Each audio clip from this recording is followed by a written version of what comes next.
Hello and welcome to the class. My name's Paddy. Today we're going to be looking at part 2 of the IELTS listening test.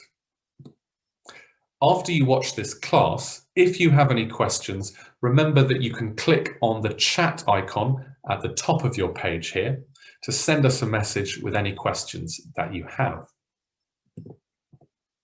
This will be the second class of 2 classes. This video will last just over 20 minutes. First, we're going to look at map questions and how to understand them and predict answers. Then we're going to see an example of a part 2 map question. So by the end of this video, you will be more aware of how to do and prepare for this type of question. During the class, there will be some questions for you to answer. You can find these below the video. I will tell you when you need to answer these questions, and I will give you about 10 to 15 seconds to answer them. Okay, let's get started. So, in the IELTS listening part 2, you will hear one speaker. It will be a monologue, so not a conversation between 2 different people, but one person speaking about a topic.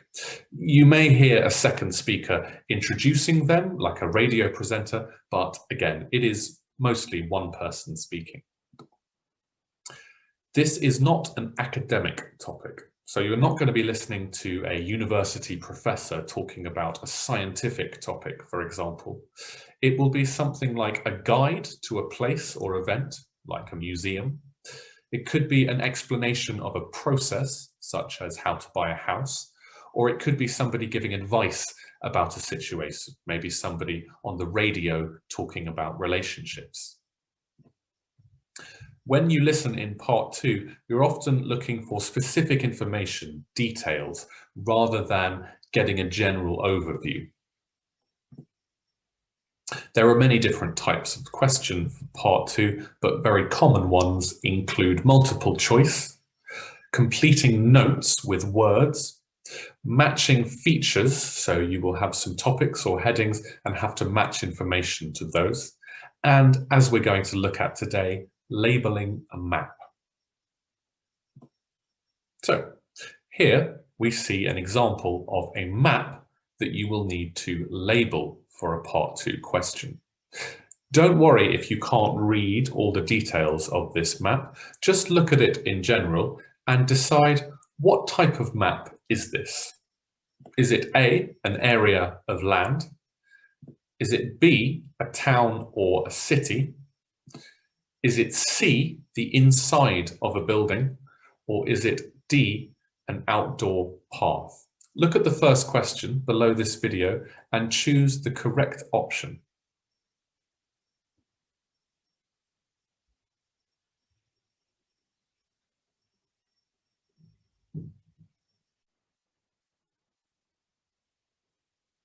So this map is C, the inside of a building. So this map shows the rooms of a building, and it could be the floor plan of an office or a hospital or a museum, for example. The other map types are also common. So we have A, an area of land. This will be a map showing a large area of land, including things like forests, rivers, and towns. B, a town or a city. This will be a map showing the buildings and the streets of a human settlement, like a town or a city. And D, an outdoor path. This will be a route through somewhere you can visit, like a natural park. In this type of question, you will listen to a recording giving you a path or a route through the map. You need to follow this route while you listen on the map so that you can identify the locations in the questions. If you want to prepare for questions like this, it's very important to study language of giving directions and prepositions of location and prepositions of movement. So things like into, onto, in front of, words like that. There are 3 types of map question that we're going to look at today. So let's look at the first. In this map, as we saw before, there are 7 letters, A, B, C, D, E, F, G. These represent the names of rooms in this case. The question has 4 rooms, and you need to identify which letter matches which room. Now, of course, there are more letters than rooms, so some of these letters are distractors. They are not correct answers. One thing that can help you is the fact that the recording will go in the same order as the questions. So you will hear them talk about the reception near the beginning, and you will hear them talk about the library near the end. We can use this information to help us when we're predicting answers, so before we listen. So the first question is 13, reception. Let's look at the map. Where do you think they are going to start? Well, one logical answer would be the main entrance. So we can see the main entrance here. If you were giving someone directions in this building, you would probably start near the main entrance. So, given this information, which of the letters could be the reception? Look at the next question below this video and choose the 4 possible letters that could be reception.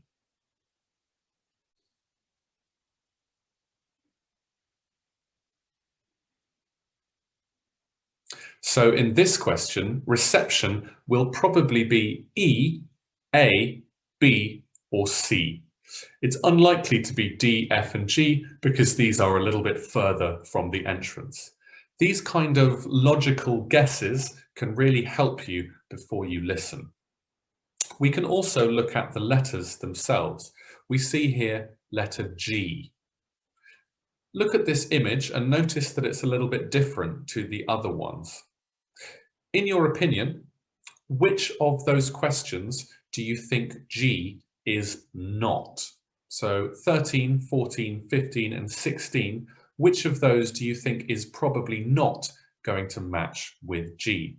Look at the next question below this video and choose the 2 locations that G probably does not match with.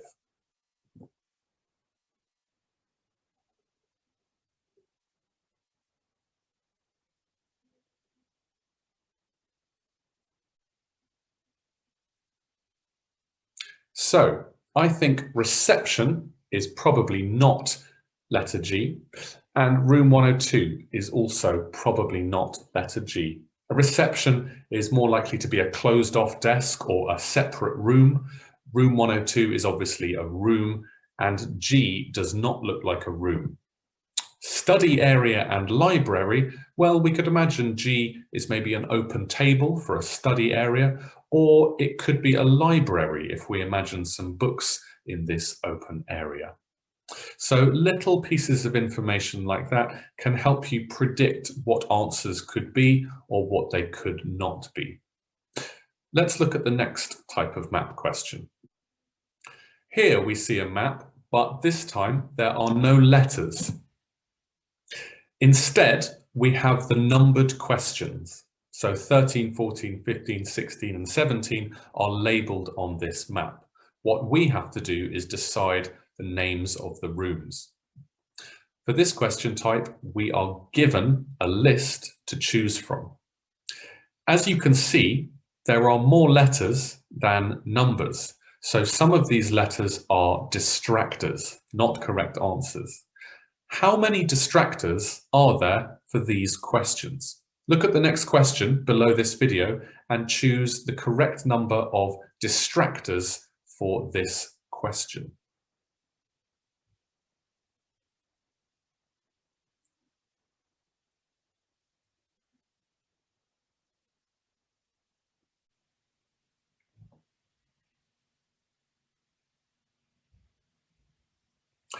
There are 2 distractors here. So 2 of these options of the letters will not be correct. This is because we have 5 questions, but 7 options. Be careful because you will probably hear almost all of those 7 options, but only 5 of them will be correct. Now, just like before, we can use the order of the questions to help us predict those answers. If we look here, we can see 13 is in the corner there. That is the first question. It will then move to 14 in front of it. Then it will go all the way to 15, and then 16 in front of that, and then 17. So what we might like to do is draw that route on the map before we listen. So here we go, 13 to 14, 15 to 16, all the way to 17. This can help our eyes to follow while we listen, helping us get the placement of those rooms. We can also use some of those unusual rooms to eliminate some answers. So just like before, this object in the corner for question 17, what do you think would be a bad match for question 17 here, looking at that object? Look at those options, A to G, and decide which of those would not be a good match for question 17. Look at the next question below this video and choose 4 options.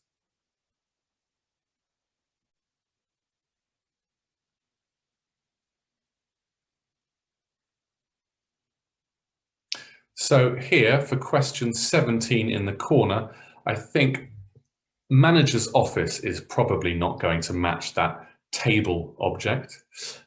Just like before, we can eliminate reception because that's probably going to be near the main entrance and it's probably its own room. Councillor's office, we can eliminate. An office, again, would be a room, and that's not going to be the toilets, probably not in an open space like that. Now we're going to look at another type of question. Here we can see a map similar to the previous example. This time there are 7 labels, and the labels are the question numbers. The difference here is that there is no word list for this type of question. All of the answers will be in the listening, and we need to write what we hear. Don't worry, they will not usually include things like proper nouns. So you will not get things like Jennifer's office. It will be common nouns, things like cafe or toilets or lake, for example. Just like before, we can use the order of the questions to help us follow the route while we listen. So we can predict 13, 14, 15, 16 will go in this order here. So we should be following that with our eyes when we listen. Just like before, there will also be distractors in this question. So you will hear the names of locations that may not be the correct answer to these questions. Now we're going to look at another example. Here we can see a new map. Just like before, let's identify what type of map is this. Is it A, an area of land, B, a town or city, C, the inside of a building, or D, an outdoor path? Look at the next question below this video and choose the correct option.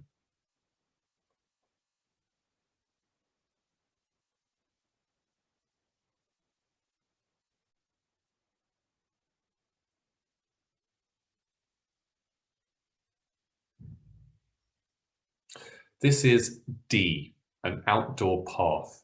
So that path is here.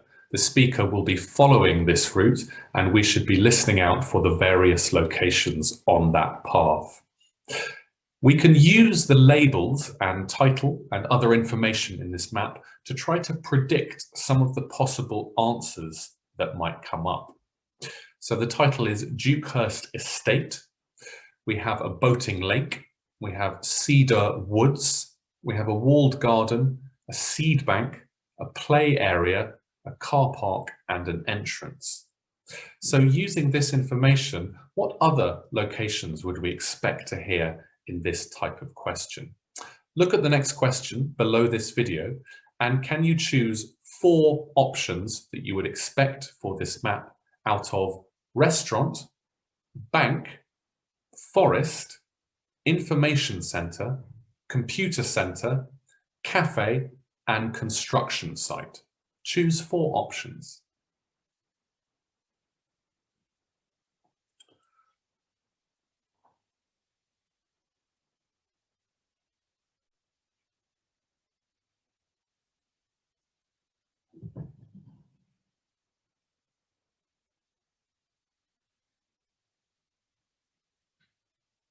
So from that list, 4 logical locations we might expect are the restaurant, the forest, the information centre for tourists, for example, and the cafe. The others we would expect to hear in different types of map, but not this one. Now, we don't see the question instructions on the screen, but I can tell you that the instructions for this question say, write no more than 2 words. So if we think the answer was information centre, then that would be a good answer, but the information centre would be a bad answer because that is 3 words. So the number of words is also another thing to pay attention to. It can help you get the right answer and not make a mistake. Sometimes a map will have a compass in the bottom corner. This shows you north, south, east, and west. If you see a compass, then you can expect the reference to be about going west and going east or going north. If you don't see a compass, then we can probably expect left and right, up and down to be our reference points. Here, there is no compass, so we're probably going to be hearing things like left and right. Now, we're going to listen to the recording for these questions. Before we do that, we need to know what route we're going to follow with our eyes while we listen.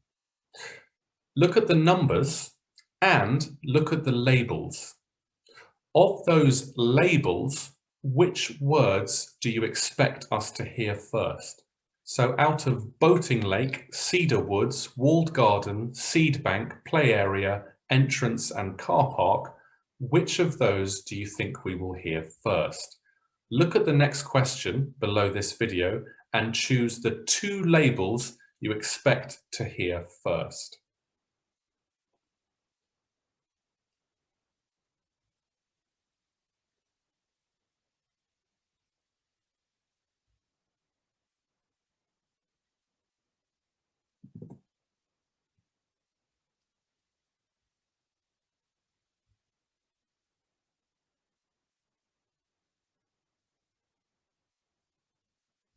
So we would expect to hear car park and entrance first. So this arrow suggests that is where they're going to begin. We also can see that 16, the first question, is near the beginning also, so that gives us a little hint. 16 is going to be followed by 17, so that's where you should look after.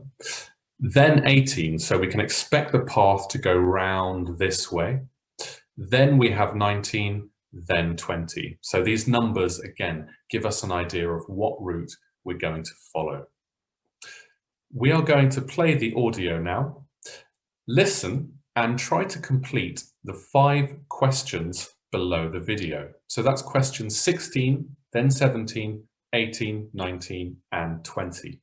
Don't worry if you don't get all of them, but you will need to write the correct answer into the box for each question. Okay.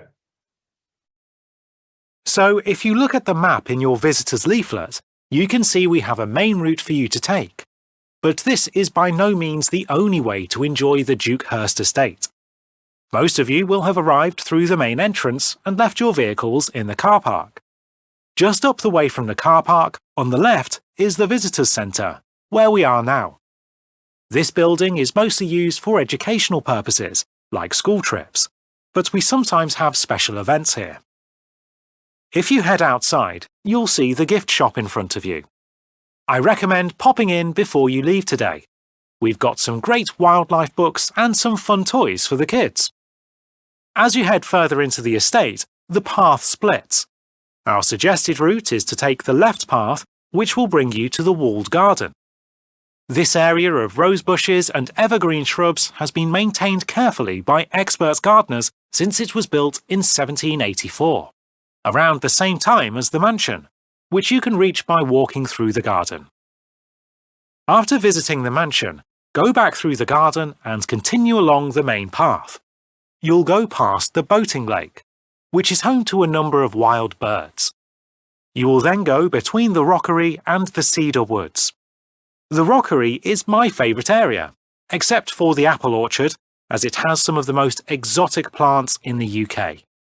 Our famous heritage seed bank is unfortunately closed at this time of year. But don't worry, the cafeteria right behind it is still serving customers. Any visitors with children can take advantage of the children's play area, which is just outside the cafeteria. And when you've had your fill of tea and cakes, it's time to head home. So I hope you all enjoy your trip, and if any of you have any questions, I'll be happy to answer. Right, so well done if you got some of those correct. I'm going to show you the answer options now. So let's imagine this is a different type of question where you can see the word list. We're going to use this to give you the correct answers. So 16, the correct answer was Visitors Centre. Some of you may have written Visitor Centre with no S after visitor. Unfortunately, this would be wrong. So plurals and possessives are a very common way of getting the answer wrong in the IELTS test. You really need to listen for those S's and also think about, well, is it more logical to have a plural form or a singular form? So 16 was Visitors Centre there. 17 was gift shop. Again, of course, if you wrote the gift shop, that would be incorrect because, as we said before, this is no more than 2 words. 18 would be mansion. If you wrote the mansion, that would also be fine. 19 was rockery. So this is a less common word, and if you got that, well done. And 20 finally was cafeteria. So they describe that as being behind the seed bank. So those prepositions of location and movement are very important to understand for this type of question. That is the end of this class. Remember, if you have any questions, you can click on the chat icon at the top of your screen to send us a message with any questions that you have. It's now time to do all the extra training and practice activities for this topic. Thank you for listening.